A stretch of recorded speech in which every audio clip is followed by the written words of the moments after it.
I'm Zaleski, and we begin tonight with the news of an outbreak of COVID-19, this time at the King Veterans Home in Waupaca County. According to a letter sent to family members on Friday, the State Department of Veterans Affairs reports 8 residents and 4 staff members have tested positive for COVID-19. 6 other staff members have COVID-19-like symptoms. They're not working while they wait for test results. The King Veterans Home has created a quarantine area to treat their patients. Now, this outbreak is not limited to just that facility at King. Local 5's Rhonda Fox shows us what the Wisconsin Department of Veterans Affairs is doing to control the situation at 2 of its facilities.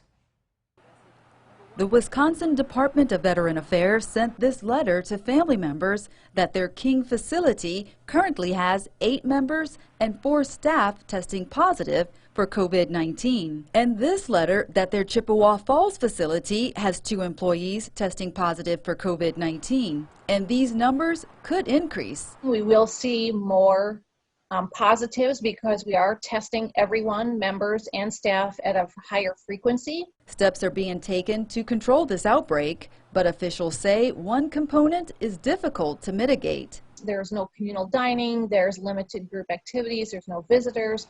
But I think one of the factors that we can't control is staffing. In a state with rising COVID-19 cases, Veterans Affairs officials say it's no surprise that workers could bring the virus into their facilities. Staff go out into the community and live their own lives and as best they can protect themselves, but they are out in the community, and that's where COVID is being transmitted. If an employee becomes infected, it's not easy to replace them. Back in August, the federal VA sent additional staff to support their Union Grove facility due to an outbreak.